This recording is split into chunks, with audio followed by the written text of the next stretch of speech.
Welcome back to Raw the Podcast. I'm your host, Allie, founder of the Cheeky Clean wellness brand, powering conscious consuming. And as you guys know, we are always here to be inspired.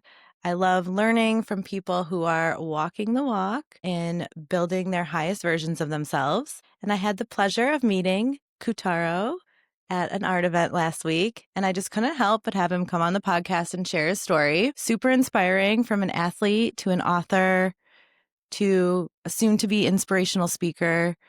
His story is one about overcoming challenges and utilizing the faith in a higher power and the faith in himself to build his dreams. And I think a lot of what his story shares is something we can all learn a bit from. So, Kota, welcome to the podcast. Thank you for having me. Thank you for being at the event as well. Thank you so much. That was kind of a fated thing. I was there with a friend, and he was like, yeah, my friend's gallery is right over here. Like, let's stop in. And we happened to walk in at the exact time that he was unveiling your art piece. And it was just such a beautiful moment. I felt so honored to witness. I'm like, why am I in this room? You know, what's going on? And just kind of seeing the emotion that you had and your family there, and how obvious it was that you were moving from such purpose and such gratitude.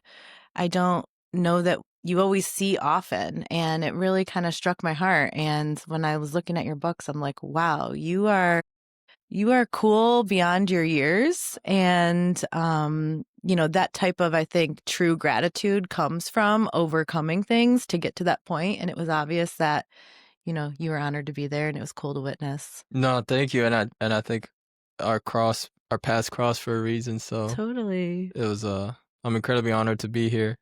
Yeah, I didn't even think about it. For sure. Thank you for coming. I didn't think about it until, I just posted a little story saying how, cool it was to witness that moment. And I started looking, I was digging into your books, and I'm like, wow, this is actually just what I was talking about this last week. Discipline, determination, true faith, that there is this, when you have this feeling inside of you that you are capable of something, so often it's easier to listen to that other, 90% of our brain that tells us, no, you're not, you're crazy, or the outside forces that tell us that. And those things that you were writing about, kind of overcoming those people and setbacks and just your family story in general, I think is almost kind of like a walking example of it. So I'm like, it would be really cool to have you on and just talk a little bit about it and show people hey, this is something that can inspire you as well. Absolutely. I'm honored. So yeah, thank you. Okay, so going back a little bit, because obviously the art piece that was unveiled was you playing soccer. You became a professional soccer player. Yes, ma'am. Are you retired now? Yes, ma'am. Yeah. I just retired last Thursday. So that was the event that was the announcement of my retirement. Wow, congratulations. Yes. Thank you. I appreciate it. That's so badass. How long did you play? I played 6 years in the league. Got it. Cool. So yeah, you're not always here. You're going back to New York on Thursday. Yes, ma'am. You live in New York, so it's really cool that we got a chance to connect. But your parents live here. Yes, ma'am. And you guys are from Japan initially. Yes. Cool. So tell me a little bit about, first off, determination must somewhat run in your blood, because what I was reading, both of your parents, had good careers and were very well settled in Japan, and kind of uprooted everything to come here for you and your brother to get a better education. And did I read that your dad had to start his doctor school all over again? Yes. That's yes. wild. So exactly what you said. My parents were doing fantastic. My mom was a dentist. My dad was a doctor in Japan, which are two very good careers considered in Japan as well. But they disagreed with the educational system in Japan. They didn't like the hard studying hours and not being able to think outside the box, not being creative with your ambitions. There was a linear career that you had to follow in Japan, or if not, you weren't valued, or you weren't in that little hierarchy system. Very interesting. My parents disagreed. completely, and they wanted my brother and I to have more freedom. They wanted us to follow our dreams and be ambitious, so they gave us this opportunity to create a whole new life by moving to America, but in order to do that, my mom had to sacrifice her entire career. My dad had to start all over Oh again. my gosh. Um, and I just found out a couple years ago that the first 3 years we were living with no income. We were living off of my father's savings, Wow. and those savings ran out real fast. The last year and a half of those 3 years that we had no income, we were barely surviving. We were barely Wow. making ends meet, and so when I look back on that part of my journey and my career, it makes me emotional a lot. Yeah, I can imagine so. Now, probably being a little bit older and having the true understanding of what type of sacrifice that your parents really made Right. for you and your brother, I mean, that's incredible. Right, and, like, by the time I was 12 years old, I tell people I lived in 7 different apartments in 5 different cities, in 2 different countries, so I was always wondering why we had to always move, but it was Mhm. because the rent prices were different. So every time we found a cheaper place, we had to move out and move Yeah. there because we couldn't afford the apartment we were living in, and Wow. so, to a 6-year-old, 7-year-old kid, it's just, packing your book bag and moving into the next apartment, but when I look back now, it's just like they sacrificed everything for my brother and I. Totally. And talk about like jumping into the uncomfort. It really is, I say all the time, nothing grows from your comfort zone, but that is next level because your Mhm. parents had a comfortable life in Japan. And to really like have the faith to walk such a difficult path to give you guys a better life is really incredible. Yeah, and I learned this word in English, which I think is beautiful, is forever indebted, and it means to be forever grateful. And I think my parents are the epitome, and my brother as well. They deserve everything I've ever worked hard towards, and I'll be trying forever to pay them back for everything they've given me. You could just tell like the love that you guys share when I was witnessing that at the art show. So that was super cool. How old were you guys when you first moved out of Japan? Yeah, so we moved. I was born in Tokyo, and then we moved to Albuquerque, New Mexico when I was 2 months old for my dad to do med school in the States. And then we moved back when I was 3 years old to Tokyo, and then we moved back to the States, this time in Cleveland when I was 7 years old. Wow. So from Tokyo elementary schools to Cleveland elementary school. Yes, That is a wild change. yes, and they just like threw me into a public school too, so Wow. got to experience it all. Yeah. I mean, do you have fond memories of growing up in Cleveland? Or was it a challenge for you? I mean, moving and starting a new school is one thing, but in a whole new country is something totally different. Did you speak the language? No, I didn't speak anything. People that know me, it's funny because I learned English listening to Carter 3, 4, and 5, Lil Wayne, I love that. because that's the music that Yeah. my brother showed me around, my brother's friends showed me around. Mhm. I want to say we grew up in like a ghetto area, but it was like that type of vibe, Mhm. and so that's how I learned English. Now looking back, it's funny. It is hilarious. I mean, music though is powerful, Exactly. and whatever is like repetitive in your ears and in your brain, you will start to learn. Right. Are you and your brother close in age? He's 1993. I'm 1998, so we're 5 years apart. So I was gonna say, like, maybe you guys had each other because I could imagine that is a pretty challenging experience for a kid. Yes. Did you feel like you were able to make friends? Um, Or was it pretty, like, lonely? it was pretty lonely. I think it's one of those things where I got along with everybody, Yeah. but I didn't have close friends. Right. And as soccer started getting serious, I kept losing friends more and more. Yeah. Like when all my friends would be going to Friday night football games and things like that in high school, I had to go into the gym and work out, Mhm. or my team was traveling to an away game. So I started getting lonelier and lonelier.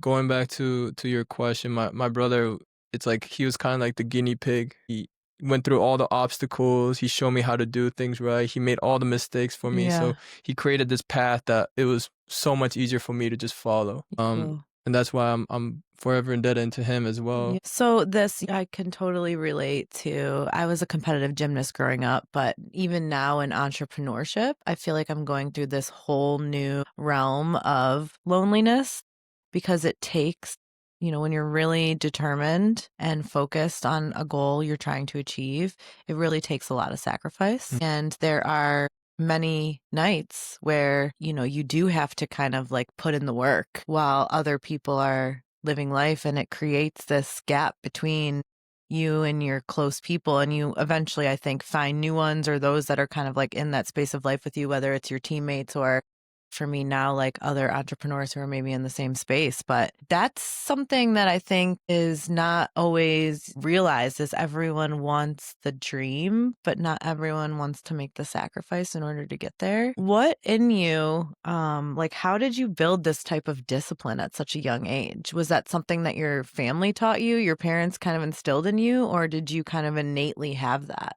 No, I think discipline is for me, it was learned through Mm-hmm. seeing my parents' sacrifices, seeing Mm-hmm. how hard my father and my mom worked, but also leaving home. I left home when I was 18 years old to go to University of Louisville, and then when I was 20 years old, I eventually moved to Brazil. Like you said, I didn't have anyone else to rely on but myself and God Himself. And I feel like when you do work on your own, like you said, it teaches you a whole new level of discipline because you don't have anybody else to count on.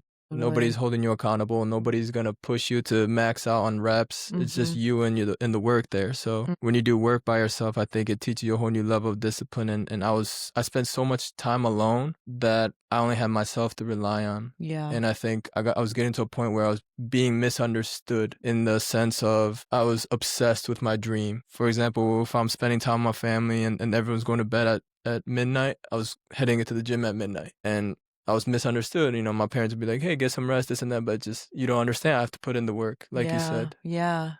and it's okay to be misunderstood. Yeah, that's so badass. I am kind of in a place where I'm so into studying this entrepreneurship athlete dynamic. I think they actually both go hand in hand. And I think the more that I've been putting in work for my business, I've also been putting work into my body and mind Hmm. because it really takes this total level of focus. And the same way that for me, my mind just can understand a bit more on the physical side of things, what you have to put in to get the results. So then it translates into the business. But it is an obsession. And I think the best athletes, business people, highest performers, they are so deeply committed to something that they're willing to do what others won't in order to get there. Absolutely, 100% agree. I think Yeah. people call me like crazy, but it's what it takes. Crazy is what it takes to make your dreams a reality, I think. So true. Individual sacrifice is something that is sometimes necessary, but I can imagine at the time, while you're so focused on your work and putting that before everything, you also questioned yourself here and there, right? Especially when you're choosing to lose people or things that are also important to you. Right, absolutely. And like I said prior, my parents had linear careers, and I was heading towards a career where it wasn't linear, Yeah. meaning nothing was guaranteed. I could put in all this work, Mhm. I could make all the sacrifice, cut off every relationship, friendship I've ever had for nothing. Yeah. Nothing is guaranteed. Yeah. So there was always that worry, and when you're in that moment, it's so hard. Like you're heartbroken, Yeah. but that dream is always stuck in the back of your mind, and it keeps you up, it keeps you working. Yeah. So From a young age, I mean, at what point did you get interested in soccer? my father was a trainer for a professional team in Japan. Like since I was born, it was just Yeah. always soccer or nothing. And my Yeah. brother was a very good player as well. He played, so I try to mimic him. Yeah. And so you guys were playing from a very young age growing up. So everywhere you moved, you would play soccer? Yes, exactly. And I tell this story whenever I speak, but everything in my life was so unstable. Like I said, by the time I was 12 years old, I lived in 7 different apartments all over the place. Nothing was stable. No group of friends was stable. New students every time I go to a new school, and the only thing stable in my life was soccer. Yeah, So that's something that helped me heal and get through totally. difficult times. Yeah. It was like the constant for you. Yeah, so I grew Mhm. this fond relationship with soccer. So you, from a young age playing soccer, you were like, I know that I want to do this long term. Yes, Mhm. I'm a firm believer that all of us we we don't have an excuse to not make our dreams come true. Like Mm. we have everything we need, every resource we need. We have no excuse to not make our dreams a reality. It's just up to us. It's up to us. That is seriously so true. I actually read this quote earlier that reminded me of you and that exact comment that you made. It says, faith isn't just about praying for the promise, it's about preparing for it. Preparation is proof. It's not God who needs the confirmation, it's you. Because the way you prepare reveals whether you believe the promise is real or whether you're still negotiating with doubt. I love it. That's absolutely true. So true. No, I'm sure people doubted you though. Yeah, absolutely. When like high school was a crazy period for me. We would have career days, and I'm very stubborn and I'm very ambitious. So professional athlete is never a career on the career day thing. Yeah. So I would just sit off to the side and I wouldn't do anything. People and teachers would get mad at me, and I just said, "I have a dream. I'm gonna get it." And But you they knew that at that young of an age, like, percent, yeah, this is my career. not a doubt, not a single ounce of doubt. And my teacher would always say, "Well, what's your backup plan? Like we can find. There's a lot of careers on this list that you can search and look out." I said, "If I have a plan B, I've already given up on my plan A. I don't have a plan B. This is the only option. Yeah. If I don't make it, I'll think then. Yeah. But right now, I'm gonna think then." And there was another incident when I was a freshman. We had a goal setting class where we had to finish the sentence. One of the classes was after high school, I want to blank. And some of my classmates wrote like, I want to attend Ohio State University, or I want to do nursing at OU, or whatever it may be. And I wrote, I wanted to play Division I soccer at a top 10 school in the country. And my teacher at the time came over, laughed at me, told me it was unrealistic, and he said I had to change it. And I got upset because stubborn. And we got into an argument. He eventually kicked me out of class. So like I still remember that vividly. But one thing I learned over my career and my life is people who have never done it will tell you you can't do it. People who've done it will show you how to do it. 100%. And people who aren't doing it or wouldn't have the bravery to even walk the path are always the doubters. Exactly. And they'll put so much in your ear to make you think that you should doubt yourself too. Absolutely. And there's so much power in sticking to your mindset. You know, it's crazy. By the time you're late 20s, early 30s, we have this almost like programmed mindset because of growing up in, you know, ways like that of teachers, of people, parents, whatever it may be throughout our lives, friends, society, like telling us what is right, what is wrong, what we should do, what we can be, what we can't. And so it's so hard to actually like unprogram that and stay staunch in what you know in your heart is for you. Because I believe the same exact thing. I feel like we're all put on this earth to be creators of some sort, whether it's an athlete, a writer, a mom, whatever that vision is that you feel in yourself that is for you. There is nothing that can stop you but yourself, despite what anyone else puts in your head. And most of that is overcoming your own mindset. Like the challenges that come your way that may slow you down in the process. So were your parents always supportive of that? Or because they had pretty linear careers, like you mentioned, but they were cool with like, okay, we back you wholeheartedly and doing things a little different. Yeah, that's one of the things I give so much kudos to them about. They were very free form in the sense that as long as we worked hard, they gave us the freedom to go after our ambitions. That's incredible. But the important part is we had to work hard. Yeah. Yeah. And but even that I think is it is like gambling because, you know, you want the best for your kid. And, you know, I was very much raised with like, this is the path that you do. And if you deviate from the path, it's so risky. So it was this big mindset shift for me to leave corporate because I was so used to that being what your worth is tied into. Right. So to have that type of support is really unique, especially when they know it's not guaranteed. Especially from an Asian family too. Yeah. That's so unlikely and totally absolutely contrary to our culture. Yeah. So were there any things about the culture? I know we were talking a little bit about before the podcast got started, I was telling you a little bit about me and how I came to being so passionate about living healthier and reading ingredients and supporting consumers, especially in the Midwest area where things are so different here than California or other countries. Japan is actually one of the healthiest countries. It is near one of the blue zones. They have a lot more, I don't know, I guess like a well-rounded approach when it comes to like natural options and holistic medicine. And you had mentioned that your mom had cancer. How old were you when she was diagnosed? I was 12 years old. You were 12. 12 years old, and I mentioned at the art gallery, it was a big pivotal moment for us as well because I had to quit the soccer team I was playing for at that time because we couldn't pay for the medical bills. My brother was in the recruitment stage.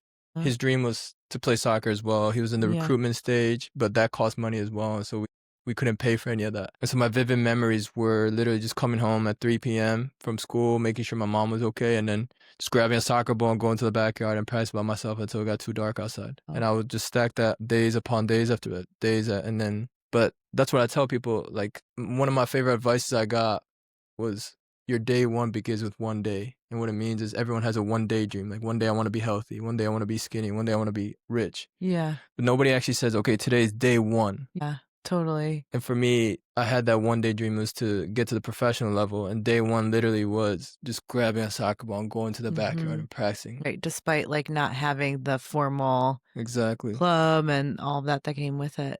Wow. So your mom's healthy now? Yeah, she's doing great. That's amazing. Did they say why she got cancer? Do you know why? Yes. So, like I said, we had moved to America from Japan, which I didn't know was close to the blue zone. But you could tell all the food there is very healthy, organic, natural from resources. And then we moved to Midwest, Cleveland, and like I said, we didn't have money, so we were buying the cheapest things. If eggs were 15 cents cheaper, we would get that one. If chicken is 20 cents cheaper, we're getting that one. And organic products were way out of our budget. Yeah. And so we were shopping at, low performing grocery stores and things, like buying the cheapest ingredients and putting bad things into our body at the end of the day. When you stack those years after years after years, my mom developed cancer. And Wow.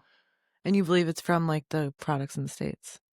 100%. My mom believes it, and she just was waiting for a doctor to tell her, and that doctor was a Japanese doctor who told the truth. So it's like, what you put in, you get out.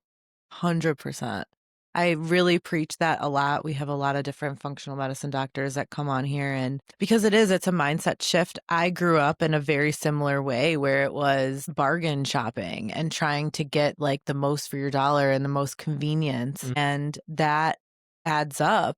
And when you're not fueling your body properly, when you're living in a high stress environment, it's a breeding ground for cancer. Absolutely. And so I have this unique perspective when people are like, oh, it's all you can eat, or you get the most bang for your buck when it comes to quantity of food. This red flag raised in my head. It's like, I don't think I should be putting that stuff in. It's not about quantity, it's about quality. And so I try to avoid the all you can eat. Yes, absolutely. Wow. I mean, that's really cool. I think that your mom had the blessing of having a doctor kind of validate that for her. I'm sure she now has a second chance to fuel her body in a different way, which is really incredible. And hopefully that's why I share a lot about that, because it may be more expensive at that particular time at the grocery store. But when you think of in the long run, your health and how much more expensive it is to be sick, it's worth the investment. Absolutely. And health is wealth. Yeah, totally. It's everything. Yeah,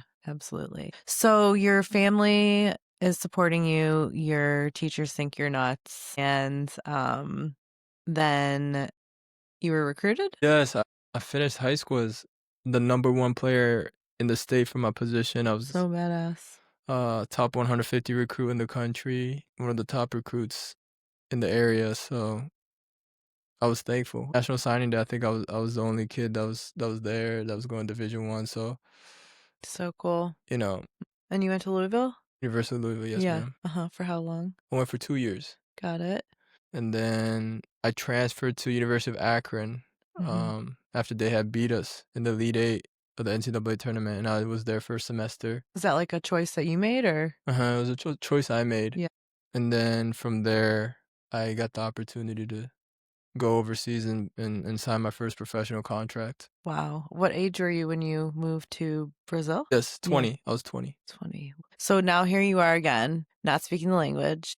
Exactly. Going and throwing yourself into another country and figuring it out. I mean, I can imagine how resilient you are, having had all these experiences where, and like you said, soccer is kind of your constant, but did you ever have any moments where you were kind of questioning everything or feeling like, damn, like, is this all worth it? Yeah, absolutely. I mean, it took me to I attempted suicide because of soccer Oh my God, in 20. so sorry to hear.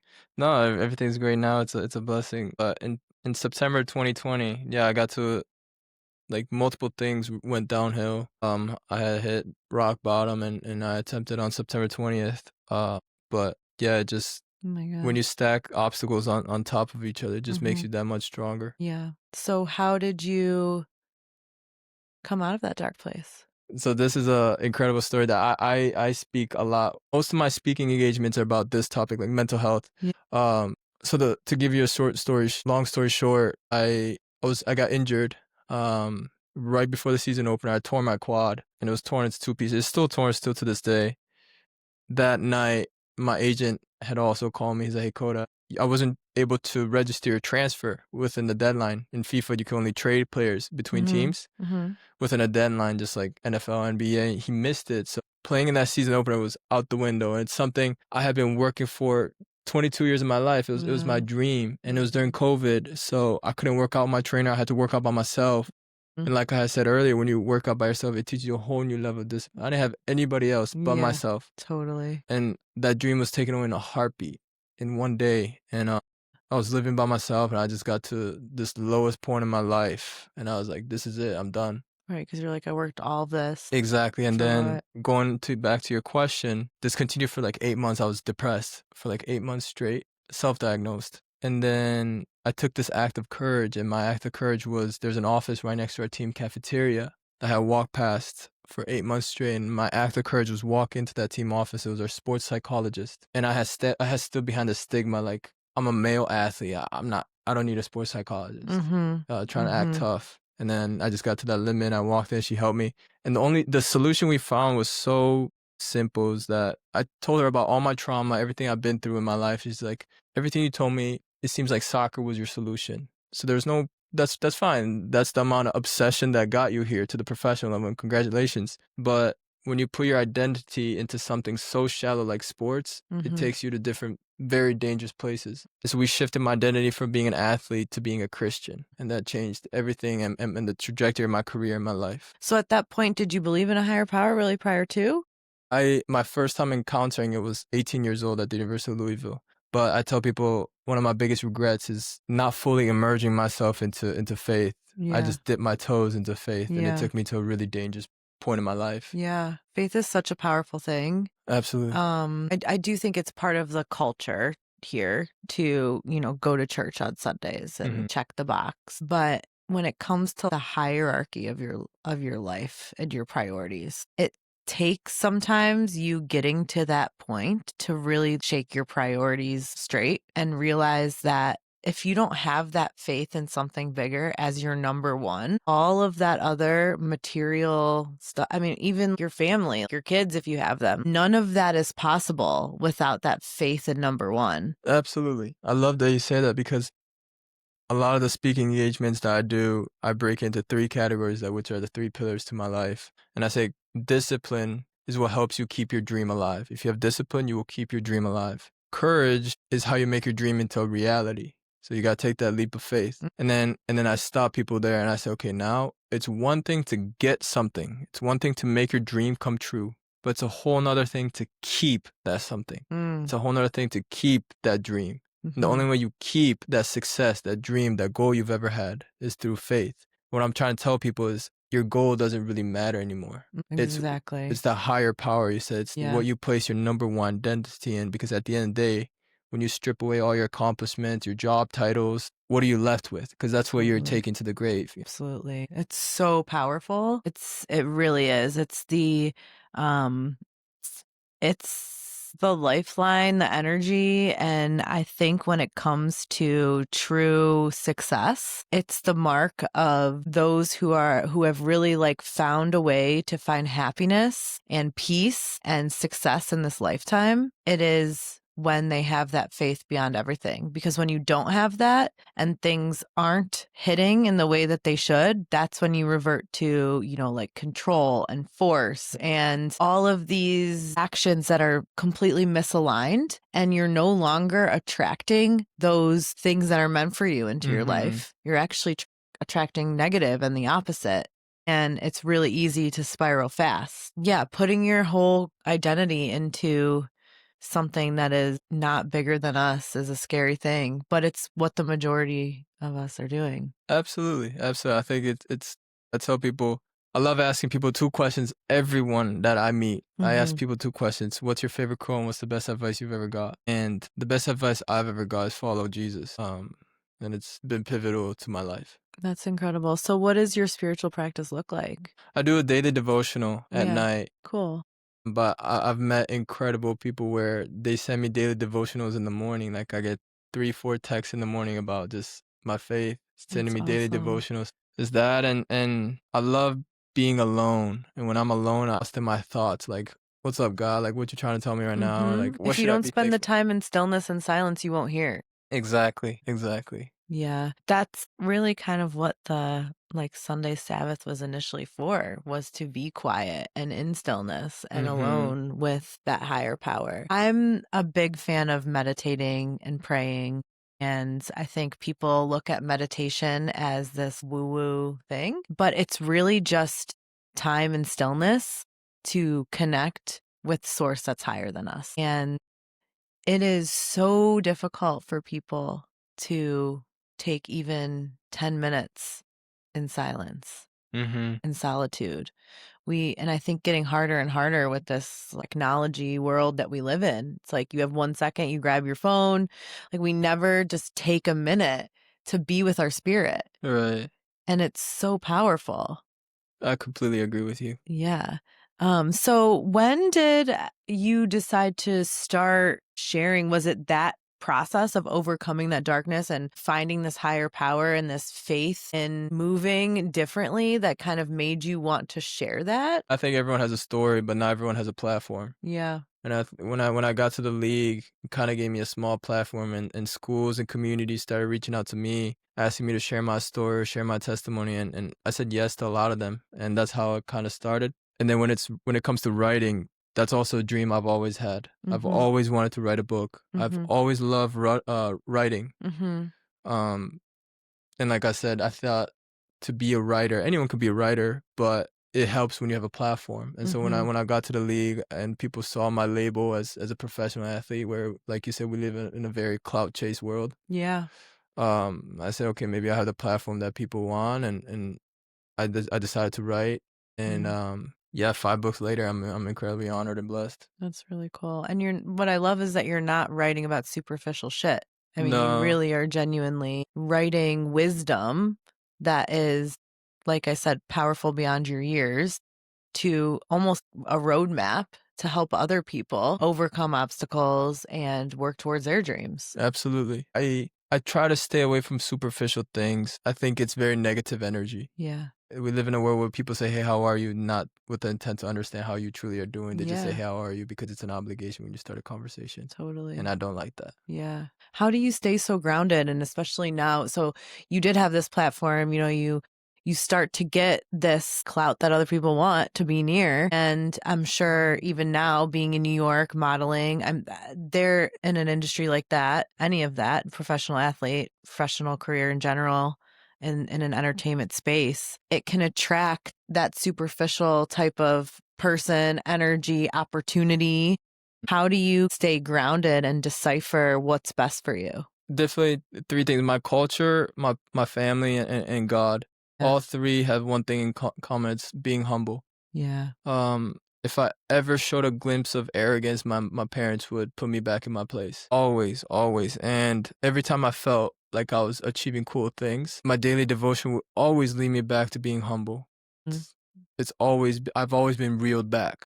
mhm. There's been times where I detoured and thought, I could take advantage of the clout, but it's never what my parents instilled in me. So I Yeah. honor their system. Yeah, that's incredible. Is your daily devotional something that like in a book or is Hmm. it like the Bible? Is it writing? It's called Daily Devotional for Men. It's Cool. actually a book that I was gifted Yeah. um, And it's like every day's a through my mentor. Yeah, every day is a different that's verse really and cool. meaning and reasoning behind it. Yeah, so every night you take a beat and Yes, I say every night, but it's probably like 320 days out of the year. yeah, there's a few nights that you miss. When I'm in Cleveland,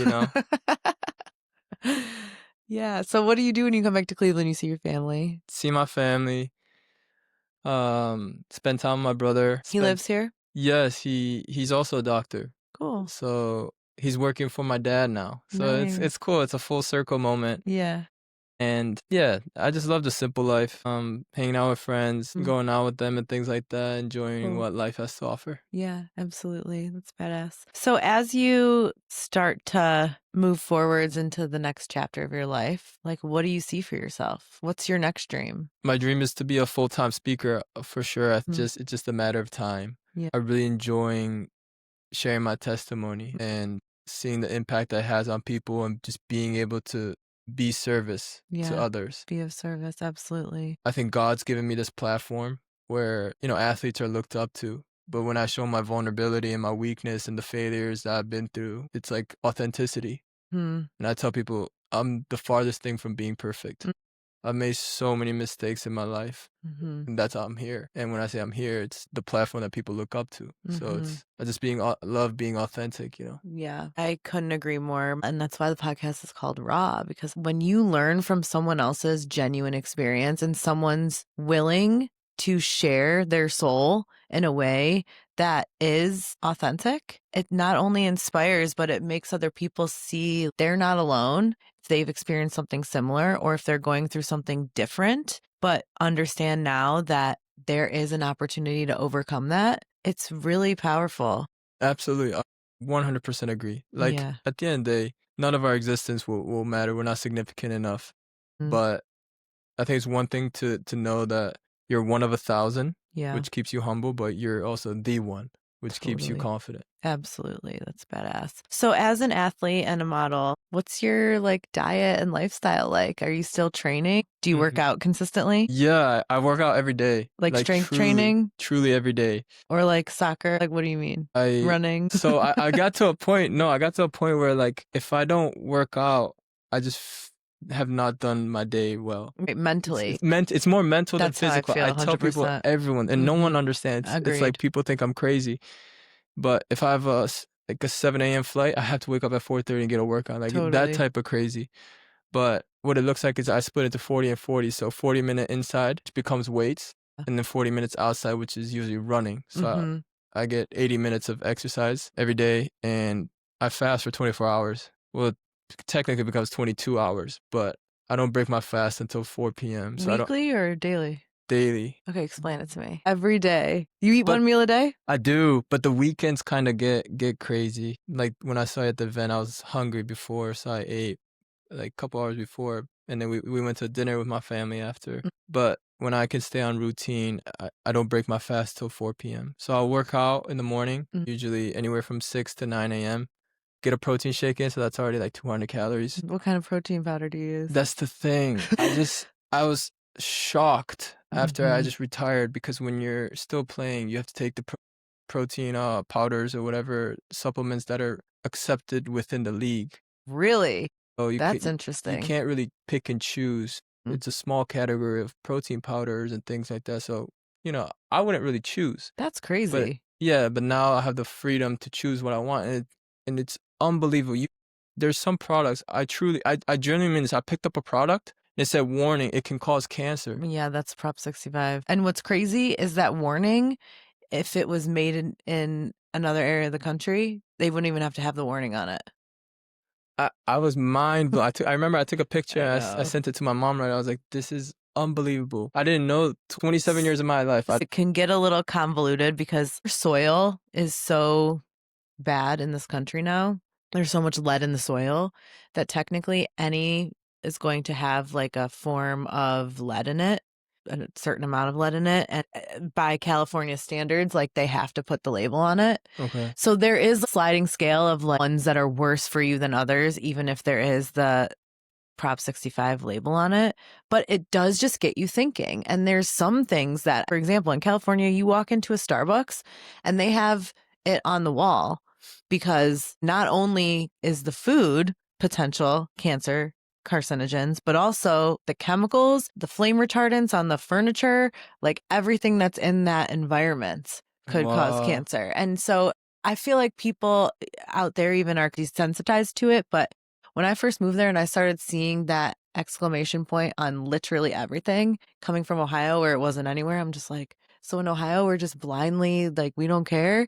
It's really eye-opening. That's And crazy. supplements are unregulated basically by the FDA. So the manufacturer of the supplement kind of regulates themselves. And so it's up to them to do the testing, pay for third-party testing. And so it's a billion-dollar industry that's full of trash Mm, and marketed to be for athletes and for right. us higher performers. So that's why I'm so passionate about the supplements and offering products into the space that people No, can trust. And it's it's like a new incredible. standard. But I take collagen. so, yeah, now you're going to take the cheeky collagen. So, Absolutely. my collagen has 5 types. Most have 2. There's this is NSF approved, MP certified. It's the cleanest of the clean. A lot of Love it. collagen is from scraps of factory farmed animals. Okay. I'm a huge animal lover. When I lived in California, I didn't eat meat at all. So, if Wow. I'm going to supplement with a collagen, I wanted it to be like pasture raised, grass fed, best of the best. Mm-hmm. So, it's badass. I take this collagen from Japan. Yeah, I've been Cool. sponsored by them and they supply me, so That's it's really cool. I think it's pretty authentic stuff. Yeah. It's from the real source, So we but might have to switch up your protein powder though, it sounds like. yes, 100%, I think. Yeah. Protein powder is really hard.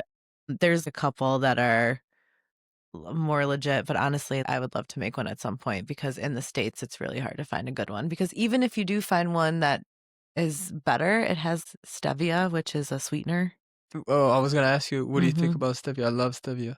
You love it in small quantities. You shouldn't have too much of it, especially for like male fertility if you want to have kids at some point. Because Interesting. it depends on the sourcing. And most people, it depends on the manufacturer. It's why I'm always talking about it's more than just choosing a brand, it's understanding the mission and the purpose behind that brand. Because if they're a conscious brand, they will be making sure that those ingredients are the best of the best. You can find a stevia product that's truly made from a quality plant and you can have a cheap one. And the cheap one's going to be not good for you and the higher quality one's going to be better, but it's going to cost more.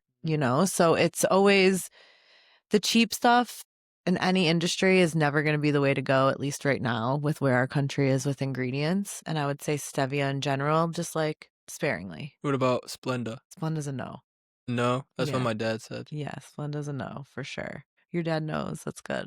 But yeah, I'm a big stevia guy, so I gotta be cautious. Yeah. Be cautious, especially like I said, if you want kids one day. They did this study on I'm crazy. Okay. I go to 100 when I research this shit. Mm-hmm. And there was a study done on rats or mice, and like a portion of them had issues when exposed to high qualities of stevia. Interesting. Yeah. So just sparingly. Got it. I'll take that to heart. I'm serious. Okay, so you do a protein powder after your workout, you said? Mm-hmm. Okay, that's it. Yeah, and then I have tea all day. And then you have tea all day. Yerba mate tea. Cool. No, is there caffeine in there? There is, Yeah. but I make do you know how to make it? No. You put the herbs in there and then you shake Cool. it, and Yeah. then I probably drink like 1.5 liters of tea. Really? Of Yeah. caffeinated tea? The first dose is the strongest, and it just becomes weaker and weaker. And by the time it's like your 10th yerba, no caffeine. Got it. Interesting. And then you'll have protein dinner. Based off of protein, yeah. I don't eat too much carbs. I like sweet potatoes. Mm. I love to cook, You do. which is a good hobby to have, I learned. Absolutely. Yeah. I love kimchi. Yeah. I eat like buckets of So good kimchi. for you. Great for the gut. Yeah. I'm so intrigued. What time do you eat dinner? 4:35. Okay, so you break your fast around then. You have a nice meal. And I then probably do eat like 2,200 calories though. from 4:30 until you go to sleep at like 9. Just healthy, quality stuff. Well, my thing is like when I was playing, I never ate breakfast. So whenever a lot of teams we would have mandatory breakfast, and it would just be a little bit of a struggle because I felt really heavy when I ate breakfast. Yeah. And I tried all different kinds. Like I worked with nutritionists, and they told me to try different things, and I did. It just wasn't really working for me. So I would do lunch and dinner. But now I just do dinner. It's because I feel great. Like I feel Yeah. great when I fast. I don't get tired. I feel so productive. There's no crash. Yeah. And you could just like literally, people think I'm crazy when I say this, but you could literally feel like your body being cleansed. True. I just did my first cleanse this weekend. Okay. And it was a juice cleanse, but so I was fasting from like it started on Friday through today. Wow. So you didn't eat from the event? Oh, that's like, and everyone's like offering drinks and this and that. Like, Uh, yeah, no, I did not. And, I do a lot of different health stuff, but that was my first time doing an actual fast. I mean, day one, Friday, actually. I almost didn't even go to the event because I felt awful on Right. Friday because I realized that I'm addicted to coffee. Mm. And I was so used to having this coffee every single day. And I'm kind of a sensitive person that I had a really bad headache most of the day. But then Saturday, I felt great. Sunday, I felt even better. And today, I'm like, I don't even want to break my fast. I feel so good. And I was, having juices throughout the day. So I wasn't depleting myself completely. But it was the first time that I really started to take a look at. I train a lot and it's protein heavy, macros, all this stuff. And I was just feeling heavy. And I'm like, I don't know that this like 3 meal a day situation works for me. I think with women, it's maybe a little different than guys fasting. Our hormones are a little different, but I'm incredibly inspired by it. I think even spiritually, when I was meditating, I was clearer because your body's empty. Mm-hmm. Yeah, I think there's a ton of really valuable things for the body from Yeah, it. and it teaches you a lot of discipline, Exactly. and because it's like because you've decided not to fast or decided to fast when people offer you like food or something, you have the discipline to say no, and I think that's Exactly. huge. Whereas Totally. like if you're eating a little bit but you're still fasting a little bit, it's like Mhm. do you take that food or not? Mhm. I Mhm. think and you realize like in 2025 like we're such over consumers. It's insane. We don't need to be eating this much. No, We don't need to be especially eating that type of food that much, you know? totally. Totally You agree. get like a perspective from a step back. You're like, wow, Yes. this person's eating 1,200 calories of terrible food Yeah. right before 10 a.m. And it just like puts things into perspective. It does, and it wreaks havoc on not only your body, but your mind, your productivity, like you said. It's crazy. Honestly, I don't think I'm gonna ever drink coffee again. Really? Because of how I felt the first I'm like, I never want to feel like this. It's Uh so huh. crazy. And now I'm like, I feel so good. Why do I need that? So yeah, I had a little light matcha today. I love matcha. I drink a lot of matcha Yeah, the too. one I get is from Japan. Oh, really? Yeah, it's called Matcha Kari. It's a great brand. Oh, wow. Okay. Yeah, it's really good. So do you drink alcohol? I do sometimes now, Mm-hmm. yeah. But Mm-hmm. when I was playing, I rarely did. But Yeah. now I love like I love going out with my friends and Yeah, things you're like at that. like a young age where Yeah, that's a vibe for sure. for sure. Mm. But my thing is like I don't know any of the alcohol stuff because I was like so focused into soccer. I Mm-hmm. never went out. I never like drank. When people are like, "Yo, what do you want to drink?" I'm just like, "Whatever you got." I don't know. And they're like, "No, Kota, you can't mix those with this." I'm like, Yeah. Oh I my didn't know, God. like Yeah. Have you gotten any bad hangovers? my first ever hangover in my life was in 2022 when we won the USL championship and when I was in Savannah. Mm-hmm. We rented or like we had our whole team's cafeteria and all the players and families came and there was an open bar and me being like the wreck that I am, I had no idea what I was drinking. People were just handing me stuff. That was the first ever hangover I've ever had in my life. Wow. Yeah, it's not I fun. was 24. Yeah, it's not a vibe. No, it's not. Yeah. Well, as you get a little older, it starts to happen easier, and then you're like, I don't even know about this Yeah. anymore. We But we had a parade the next day and I still remember I was like, Kota, take your sunglasses off. Like they have to see you. And I'm like, I can't. I can't. I can't. That's so funny. So, what do you want to leave people with? My community or just people in Cleveland who kind of feel stuck? Like, is there any kind of last piece of wisdom that you can share with us to inspire and help people keep working towards a better version? Yes, one of my favorite quotes that I live by is life is a joke. And it's Mm, what my sports psychologist told me. This means to never take anything serious. yeah, If you're alive and you're healthy, nothing is as serious as it seems. totally. And like I said in my testimony, when I encountered, like when I'm face to face with death, I'm like, this is a moment that counts. Yeah, But because I faced that, everything else is just phases. It comes and totally. goes. Yeah. And so when I feel like I'm stressed or I'm upset at certain things, I just tell myself, life is a joke. Don't take anything serious. Take a step back, Mhm. breathe. I think that's extremely important. And it's helpful to me because I'm someone that took life so serious. Absolutely. What I mean is, and you said it, like, to get to the levels that I had the opportunity of getting to, it required that. Yeah. And so now this quote is like, on the contrary, it helps me step back a little bit on certain things. It helps me not take things serious because at the end of the day, it's not that serious. Yeah, absolutely. And this book, that one is a little bit more about your biography, whereas this is kind of steps, right? Yeah, so this actually I wrote when I was 20. Yeah, that's so cool. One thing I'm extremely proud of is my core values have never changed from this book. Really? That's Yeah, so badass. and that's something I'm extremely Even I proud. think to just write out, even if you're not planning on writing a book, but to have clarity on what your core values as a person are Uh-huh. is such an important thing to do. And it's such a great opportunity that you were able to put it in writing and put it out into the world and see that it hasn't changed. But I think even if you just stay grounded in yourself, a lot of people are moving through life not knowing what their core values are, Absolutely, you because they don't know? spend time with themselves, Yeah, you know? so true. But yeah, this has a cool story though. Almost a year ago, my marketing team contacted me and they said, Barnes and Noble wants to feature your book like at their stores. And I was like, shut up, you're kidding. That's so cool. And so yeah, that was a cool story. But yeah, That's this book's badass. been out for a while. But it's interesting because that book I wrote when I was 24, and that's the book I attempted suicide after. So Wow. that book talks about it, whereas this book doesn't. So that book would have never came out if it wasn't for one of the lessons I wrote in there. Wow. Yeah. So that's That's something. really cool. I love this because it really is the lessons that you've learned. Mhm. One day is achieved by day one. Yeah, that's one of my mentors. I talk about him. Mm, He played in NFL for 6 years. so cool. Um, so yeah, I will leave the do you have where is this sold? They're all on Amazon. They are. Yeah, I Yes. was looking for this one, I couldn't find it, but Yes.